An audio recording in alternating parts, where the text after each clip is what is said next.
Imhotep, bienvenue et Douane et Cher pour tous ceux qui nous rejoignent aujourd'hui. Aujourd'hui, on va avoir une conversation avec l'Académie de la culture noire Keméti, le père M. Keméti, et on va parler d'un argument très important, c'est qui est de reconstruire nos bibliothèques.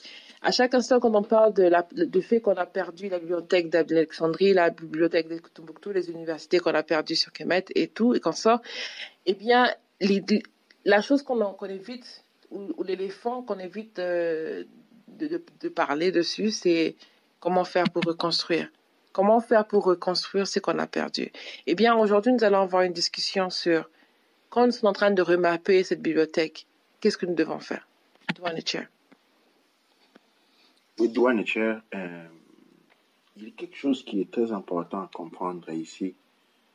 Quand nous avons parlé de l'étendue, et l'étendue a été défini comme mémoire. Et puis nous avons parlé du rôle. Du rôle a été défini comme fonction. Ces deux éléments sont essentiels. C'est-à-dire, l'étendue et le rôle sont comme la main et la machette. La main est la mémoire. La machette est la fonctionnalité. La machette, sans la main, est complètement inutile ou je dirais désactivée. C'est comme le Muntu où l'homme est inutile, qui a une fonctionnalité. Mais cette fonctionnalité a besoin de l'étendue pour fonctionner. Et l'étendue, c'est ce que nous appelons les mémoires. Les mémoires est un point de repère constitué des éléments appartenant à une culture. Ces éléments ont caractère artistique. L'art. L'art est la valeur la plus importante dans une civilisation. Parce que l'art, tout est art. C'est quoi l'art? L'art est toute expression projectable. C'est-à-dire, on peint, on dessine, on fait. L'effet de faire quelque chose qui s'inscrit dans le cadre d'un mouvement d'évolution des consciences est artistique. On danse, on chante. On danse, on chante. Il y a un mouvement, on fait. Et l'art, ou l'effet de faire de l'art, est la manière à travers laquelle les mémoires sont construites.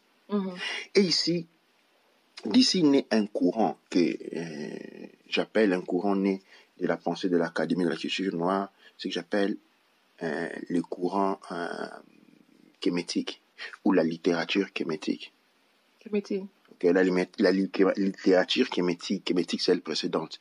C'est quoi la littérature kémétique? La littérature kémétique se fonde sur la fonctionnalité de l'homme en relation avec les mémoires.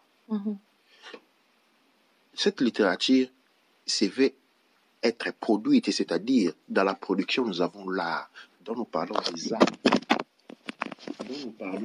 dont nous parlons donc des arts littéraires. Les arts littéraires, c'est-à-dire nous devons comprendre que d'où nous sommes, nous avons besoin d'un point de convergence. Et l'approche kémétique au futurisme, parce que ce qui est important à comprendre de cette littérature naissante, la littérature kémétique, nous avons 3 points de repère. Les premières sont ce que j'appelle l'étendue, c'est-à-dire les pensées, les mémoires. Les mémoires sont en caractère cumulatif, c'est-à-dire actif. Les mémoires s'accumulent. Ceci rappelle une notion de responsabilité. Parce que tout ce que nous faisons, tout ce que nous produisons dans les domaines artistiques, parce que même la vie est un art, va s'accumuler dans les mémoires. Il est donc une responsabilité active de toute personne consciente qui apporte des oranges pourries à la maison. Personne. Okay? Il est important que chacun comprenne apporter des oranges de bonne qualité. Et puis nous avons la fonctionnalité. La fonctionnalité, lui, se place toujours à une référence temporelle présente. On fait dans le présent. On fait dans le présent. Même si l'action est projetée vers le futur, mais le faire est dans le présent. Donc l'étendue nous fournit donc la capacité d'action dans le présent où nous avons la fonctionnalité. Mais c'est pourquoi la fonctionnalité? La fonctionnalité maintenant aspire à ce que dans la littérature Kemethi, nous appelons le futurisme Kemethi. Le futurisme Kemethi, nous l'avons déjà en fait, mais le futur se place dans l'action. Parce que quand on fait, c'est pour obtenir un résultat. Les résultats, ils sont tout projetés dans l'action.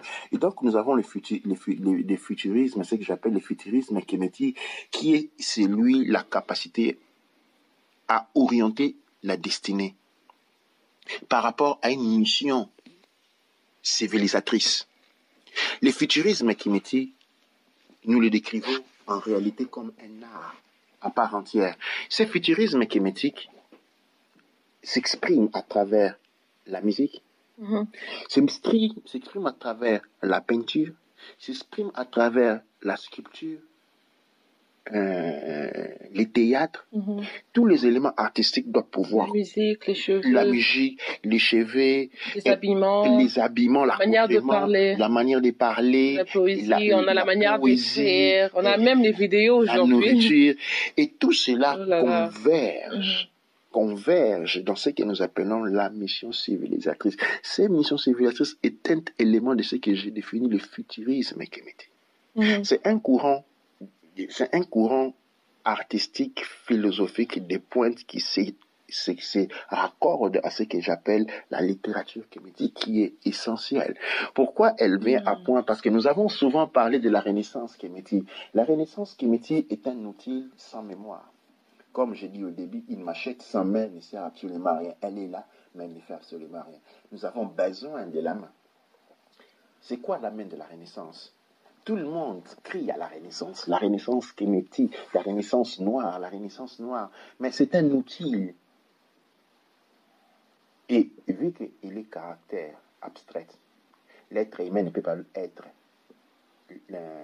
la main qu'il utilise. La Renaissance est abstraite, elle n'est pas physique. Il y a une compatibilité entre la Renaissance et l'homme. Tu vois? Il y a une compatibilité. La Renaissance est abstraite, c'est un concept. L'homme a un état solide. Il n'y a pas de compatibilité. Je ne peux pas faire la Renaissance. Cependant, l'homme, dans sa capacité créatrice du nature, peut produire et utiliser des instruments en lui qui sont abstraits, capables de servir des mains à la machette qui est la Renaissance. Et ici, nous venons en clos avec la littérature artistique kémétique, qui lui produit des instruments qui vont servir des mains à la Renaissance. La Renaissance est un mot vide, c'est un concept vide quand il n'a pas de mémoire. C'est quoi la mémoire? La mémoire est fournie par notre capacité de production littéraire et artistique. Oh, c'est tellement trop fort. C'est tellement trop fort. Parce que quand on comprend ça, eh bien, on comprend la valeur des choses aussi. On comprend les choses plus facilement. Et je me dis toujours que les personnes bien, ou des bonnes personnes, il y en a par milliers. Mais les personnes qui font des choses pour le futur, comme on dit, le futur kémétique, pour la communauté, il y en a très peu. Les personnes qui font des choses pour la collectivité, il y en a très peu. Et avec ça, je rentre aussi avec une conversation qu'on a eue plus tôt ce matin ou pendant la journée, c'était par rapport au fait que aujourd'hui le peuple peut élever quelqu'un et après le décimer ou le faire descendre ou encore le tuer en même temps. C'est le même peuple qui va venir chanter, danser pour cette personne, acclamer pour lui, et le lendemain, c'est le même peuple qui va venir vous crucifier aussi en même temps. C'est le même peuple qui va vous demander du pain, c'est le même peuple qui va vous crucifier, quelque chose comme ça. Et donc, on le voit plusieurs fois, on le voit plusieurs fois avec la montée, la tombée des peuples.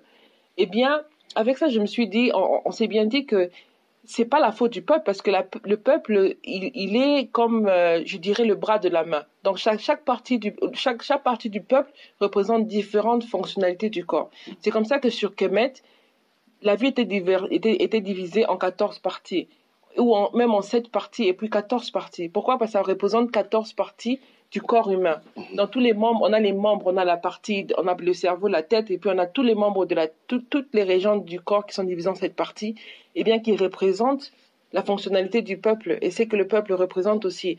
Et en même manière, qu'est-ce que ça fait? Ça fait que quand on parle de la littérature, ou encore on parle du mouvement où que le peuple est en train d'enchemer, enchaîner. Alors on voit qu'il y a plusieurs parties du peuple qui soit s'occupent de la musique, certains s'occupent de la danse, certains s'occupent de la peinture, de l'art et tout ça comme ça. Et c'est pas que le peuple en soi où chaque partie ne peut pas faire autre chose, mais elles sont spécialisées en une chose ou une autre.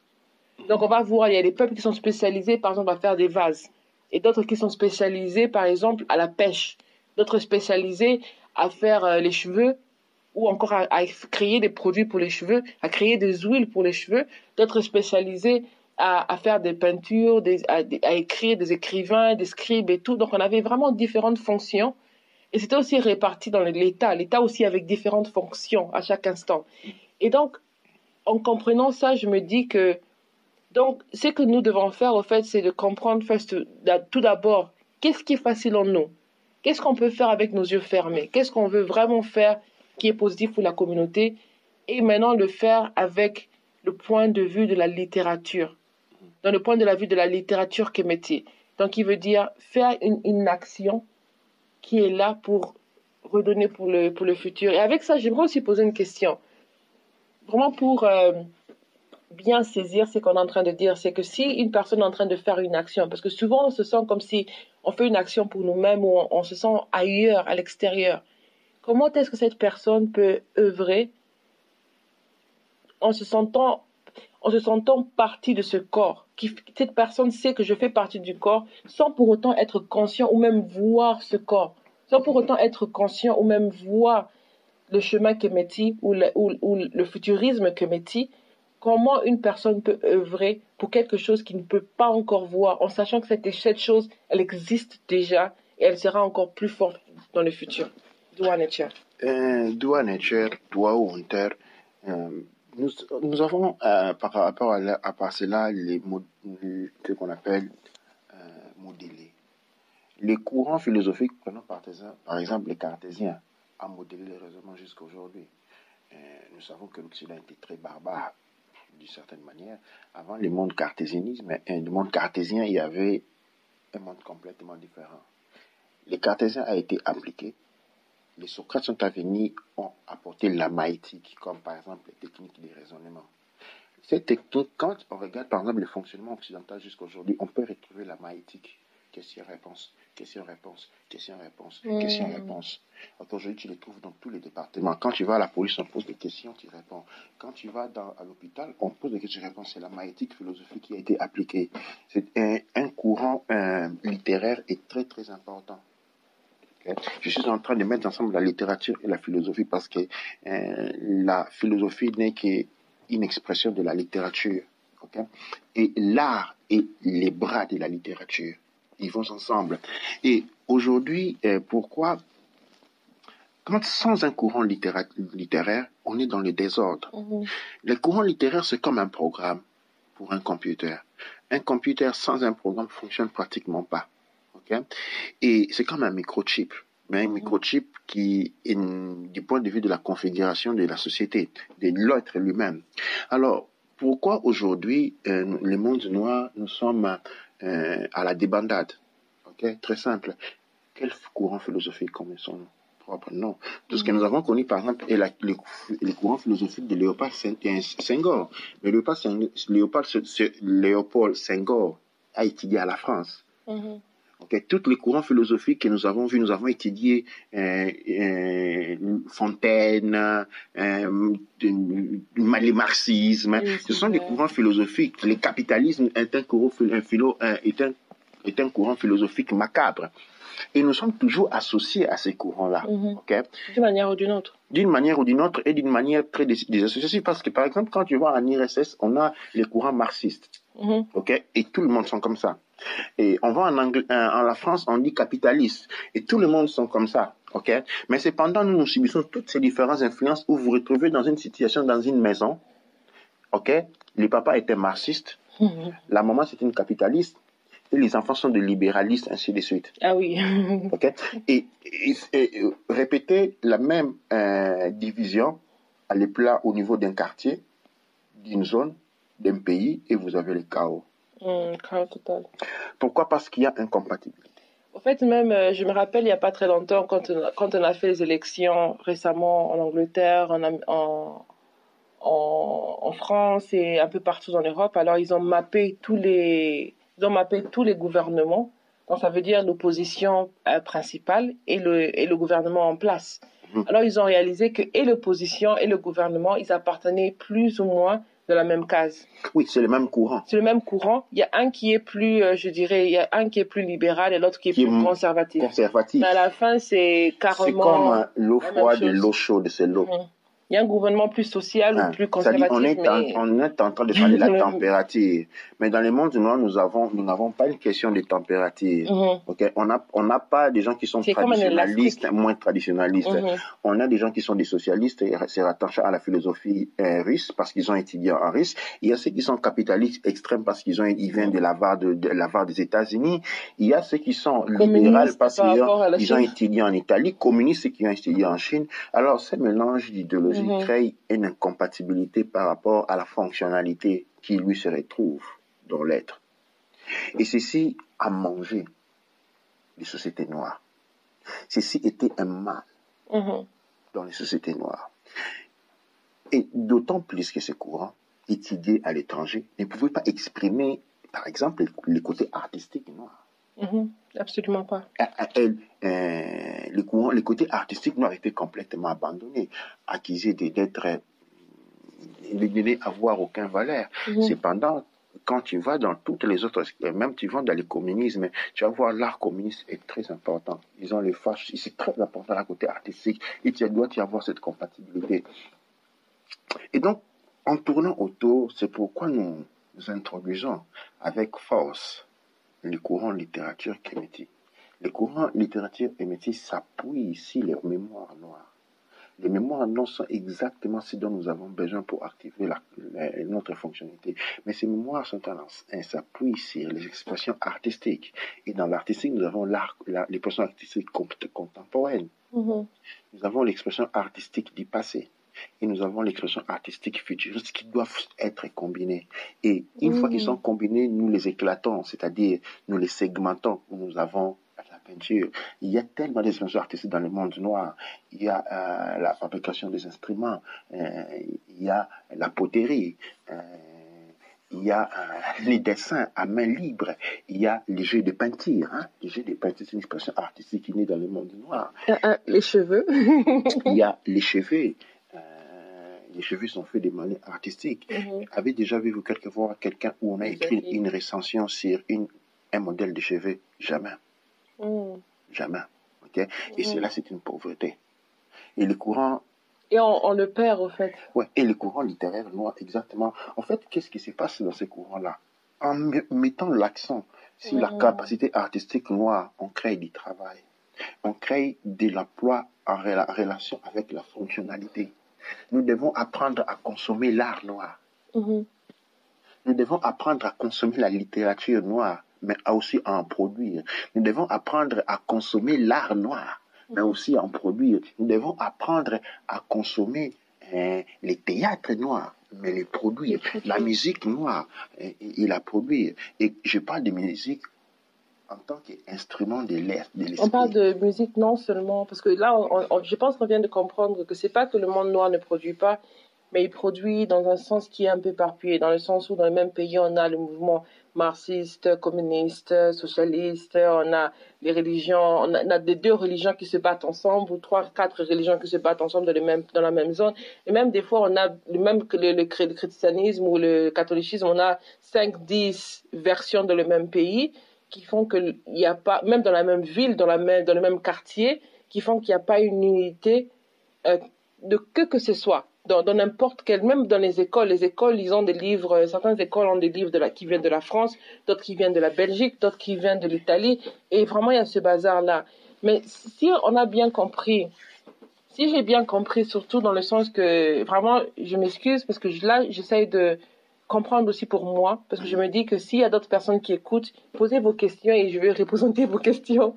Mais on doit représenter aussi la compréhension, donc pour les personnes qui sont comme moi ou des questions qu'on a comme moi. Parce que moi, en travaillant, je sais que des fois, de temps en temps, je me sens pas bloquée, mais je sens comme si je ne sais pas quelle direction où aller.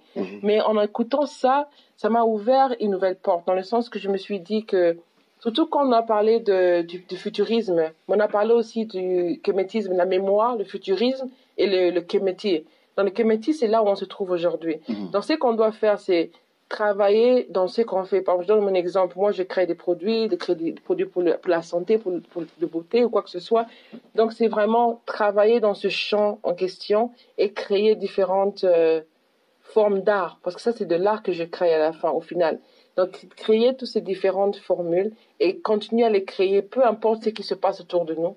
Dans le sens qu'en le faisant, non seulement la mémoire va nous revenir, mais aussi on va aussi avoir, je peux dire, le futur qui sera en nous en même temps. Parce que quand on a la mémoire qui nous vient, la mémoire du passé, qui va revenir vers nous, on saura aussi se projeter vers le futur. Et c'est à ce moment-là qu'on pourra créer quelque chose qui aura du futurisme à l'intérieur. Parce que le futur, c'est le passé, le présent, avec un peu de changement.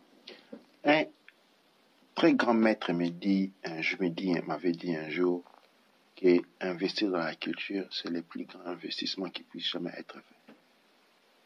Et depuis alors, je n'ai investi que dans ça. Ta propre culture. Et la culture alliée avec la production artistique. La production artistique, c'est la création en soi. Maintenant, quand je parle du futurible, quand vous m'avez posé la question, j'étais en train de me projeter dans le futurible. Et dans le futurible, je me posais, il y a un produit, le produit Mbikoudi. Le produit Mbikoudi, c'est un instant Kéméti. Maintenant, quand je les place dans le cadre d'un futurisme Kéméti, j'ai une explosion.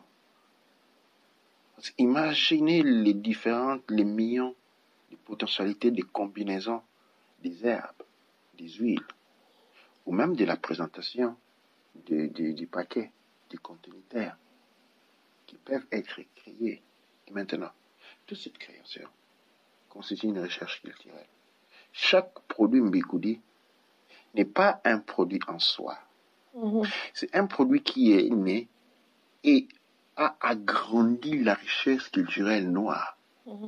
C'est quelque chose qui n'existait pas, qui existe.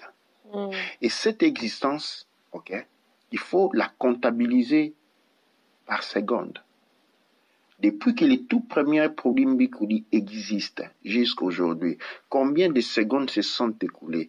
Et cette distance-là, depuis la création jusqu'au moment présent, constitue la richesse. Maintenant, mets en ligne tous les produits Mbikoudi selon leur année de création et mesure cette richesse. Chaque produit Mbikoudi, chaque jour, même s'il n'est pas vendu, produit de la richesse en termes culturels. Pourquoi? Parce qu'il grandit l'horizon culturel d'un peuple.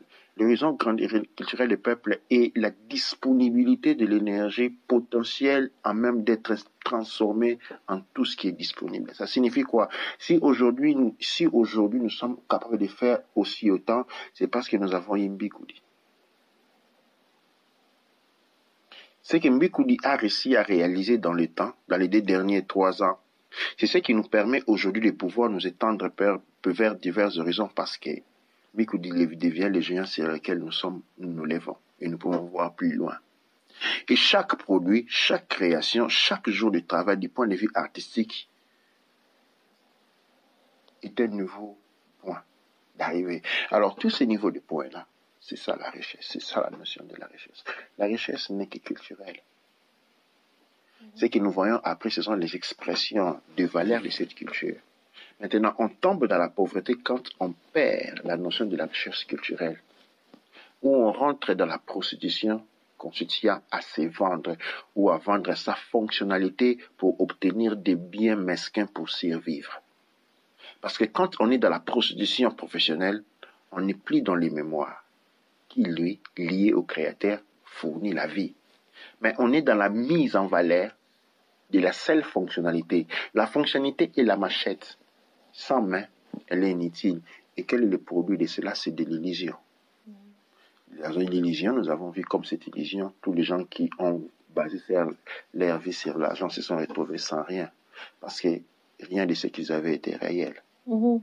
Pourquoi cela n'était pas réel? Parce que ce qu'ils ont eu ne s'est pas associé, n'a pas ajouté une valeur du point de vue des mémoires. Mhm. Ils ont vécu un rêve. Et quand ils se sont réveillés, le rêve est fini. Et quand le rêve est fini, c'est fini. Mhm. Tandis que si leur travail n'était pas basé sur les faire, l'argent, ou la prostitution professionnelle, mais c'était basé sur la fonctionnalité culturelle, orienté vers l'expression culturelle de l'existence, eh bien, ils ne seraient pas tombés pauvres. Parce que dans les temps, ils auraient grandi, la capacité de recherche communautaire aurait grandi, et aujourd'hui, on aurait un système communautaire, financier qui aurait soutenu, qui n'aurait pas la possibilité de le faire aujourd'hui. Et tous ces gens-là, maintenant, quand ils seraient malades, ils auraient eu un système financier, un système pays capable de les tenir dans une maison pour vieillards, de les soigner et de prendre soin d'eux. Ça, c'est de la richesse. Et cette richesse ne peut être conçue que selon une compréhension profonde, une littérature profonde et une expression artistique, authentique, très, très, très poussée.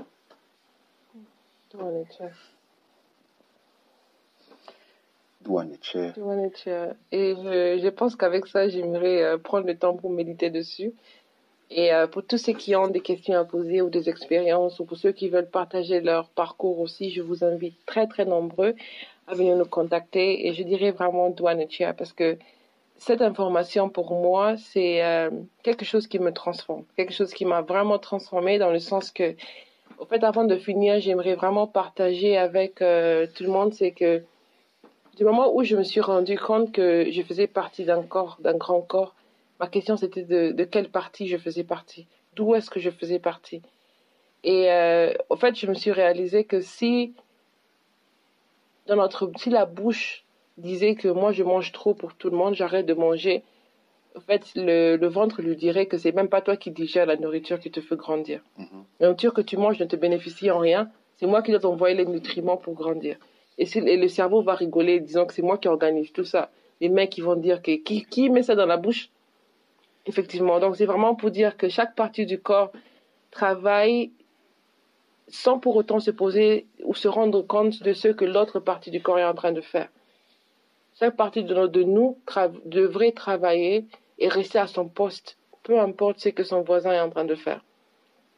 Et pour moi, aujourd'hui, je réalise combien il est important de tout d'abord réaliser que son travail, c'est vraiment une œuvre de littérature aussi, mais culturelle et de l'art Keméti, qui est un art du futurisme Keméti, qui va marquer notre époque en même temps, et qui va aussi être les épaules par lesquelles ceux qui viendront après nous vont se lever.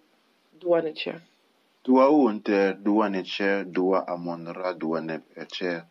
Et en phase de conclusion, c'est encore vers le Créateur fort. La foi, je dis souvent que je ne signe pas à mon nom. Ce que je dis, c'est la source qui parle à moi. On ne me bat pas les mains. On dit plutôt Doua Netcher. Amasu empa emra sanksu. Emenera empa emra. Aou kuaura manketipa erura.